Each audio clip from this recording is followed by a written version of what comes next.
नासिम पे पासे अवांखे ॿुधाईंदा हलूं त खिपरो वेझो हथोंगो शहर टाउन इंतजामिया जी नाअहली सबब गंदगी जे वर चढ़ियल आहे।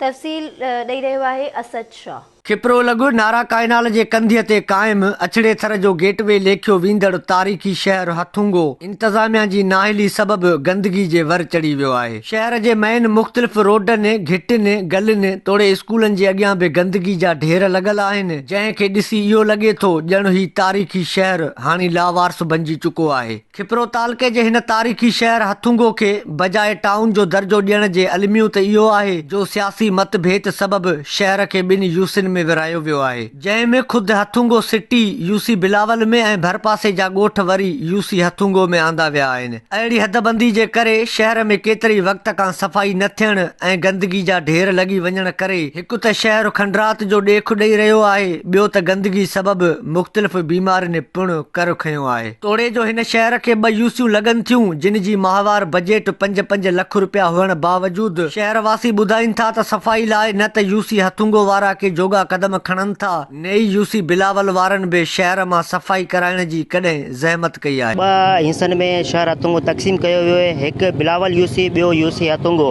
हाणे असां सेक्रेटरी खे एप्लीकेशनूं काफ़ी ॾिनियूं, काफ़ी अरसे खां गंद हिते ई रहियो आहे। हाणे हू चवनि था बिलावल यूसी वटि वञो, हू चवनि था यूसी हथुंगो वटि वञो, असीं छा कंहिं वटि वञूं? आवाम थोरी ॾोह कयो आहे। सेक्रेटरी खे चई एप्लीकेशनूं काफ़ी ॾिनियूं पर को बि अमल दरामद कोन थियो।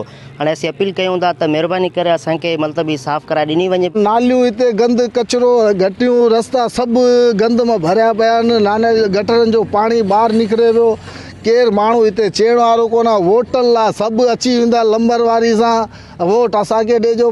हाणे वोट कंहिंखे ॾियो? हिते सफ़ाई सुथराई जो केरु अचे? जेको माण्हू वीचारो अचे थो न उहो बसि परेशान आहे, ॿार आहिनि अॻियां स्कूल आहे, हाणे छा करियूं? काफ़ी वक़्तु थी वियो आहे, हमेशह ई ॿुॾल था हुजूं। सफ़ाई छा आहे, अॻियां मोगा बंदि थी था वञनि, पाणी अॻिते वहे नथो। गंद जो ढेर लॻो पियो आहे, प्राइमरी स्कूल पासे में आहे, हीउ गंद जेको आहे हिते उछलायो वञे थो, इनखे साड़ियो वञे थो, इन धुओं जेको आहे स्कूल में वञे थो, स्कूल जा ॿार जेको आहे बीमार थियनि था इन गंदगी जे करे।